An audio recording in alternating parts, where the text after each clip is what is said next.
Hi, welcome back to the Ivory Tower Collections. In this quick video, I'm going to go over the assembly and usage of the Intellivision Mini DIN mount board PCBs that I have created. The gerbers for this particular set will be in the video description, so be sure to look down there for that. You'll see that we have two PCBs here, and that's because the focus of this video is just going to be on the original larger 2609 model Intellivision consoles. The PCB set is comprised of two separate boards. The reason for this has to do with the fact that I wanted to create a universal solution that I would be able to use, or that could be used, on both the Model 1 and Model 2 units, in addition to the fact that very specific height is required in order for your mini DIN jack to clear the RF opening. And let's be clear, that's exactly what this mount set is designed for, is to be assembled and installed in place of where the RF modulator is located on the Intellivision console. You'll notice that we have two boards here. We've got a smaller board and we have a larger board here.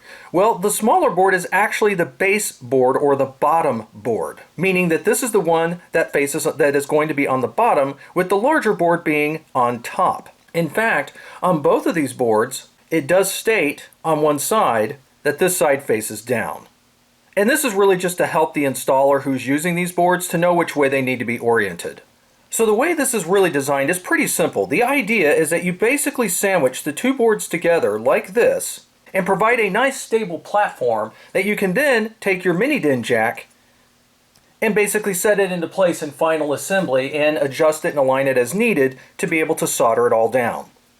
The easiest way to align and to get these two boards put together is to simply hold them in your hand and try and line up the half ovals that you see that are cut on both sides of the board. But you'll also notice that we have some vias in the corners. So you also want to match up those vias additionally. So basically you just want to eyeball this in such a way that you've got the two halves lined up on the ovals cutouts and that you can see through the vias. And then at that point, the easiest way to get the two halves to basically stay together enough for you to be able to work with it is to just take your soldering iron and apply a little bit of solder onto the end of the tip, and then just carefully do a quick coat on the half ovals to at least hold the two halves together. When you've done that, you'll end up with something that will look similar to this. Now, once you've got those two halves put together, then you can take some clipped leads off of some components or just some really stiff wire, whatever you want to use, and then you can put it through the vias like such. Now, you don't have to make these come at a certain particular height. I would say, probably maybe about 1 centimeter at most, maybe half a centimeter is more than enough for them to extend down past the PCBs.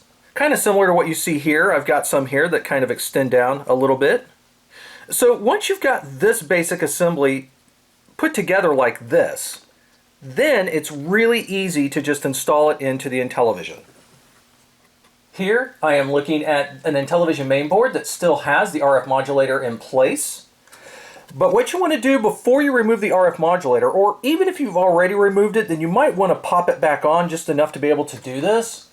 But you want to be able to take a look at where the actual RF opening is located.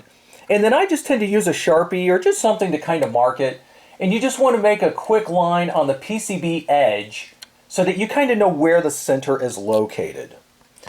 That will make it a lot easier when you go to line up things a little bit later. I'm going to remove the RF modulator at this point.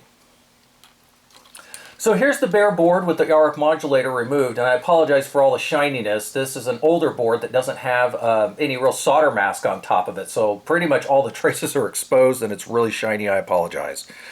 But now you take that mount board that you've got assembled, and it will actually fit with the little leads that you soldered into place earlier, right there. It will actually fit into the anchor points located here and along here.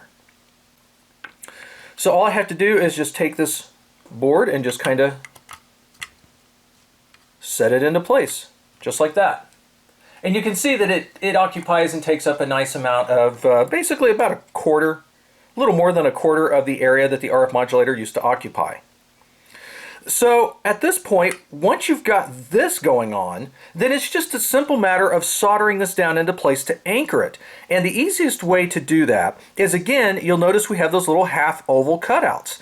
One of the half oval cutouts here is actually pretty well aligned with one of the traces where the RF modulator used to be. So it's a real easy matter to just flood down and put some solder onto here to flood that down and to help anchor it.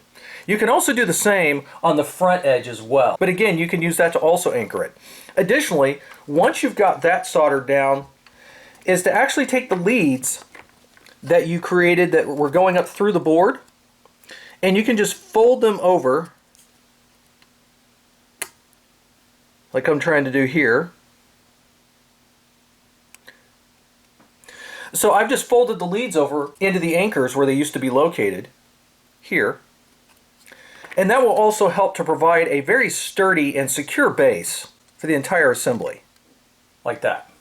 At this point, what you would want to do is you would just want to take your mini DIN jack, and you'll want to start by noticing that I do have a cross center guide marked on the top of the mount board for this. Again, it might be kind of hard to see in the camera, but you can see that it's there. And that's really just a guide to get you started. So what you can do is you can just kind of line up the mini DIN jack more or less in those areas. And then what you can do is you can just lightly tack solder just a tiny little bit on the sides to just enough to just hold it into place, but not enough to fully secure it, so that if you needed to, you could still remove it and move it around. But yeah, you would just tack solder it into place, and then at that point, you could assemble the main board back into the case shell and verify the alignment of the mini DIN jack through the RF opening. You can then flood solder all the way around the back and the remaining sides to hold your mini DIN jack into place. And that's pretty much it. That's what the installation of the mount jack is for the Intellivision Model 1.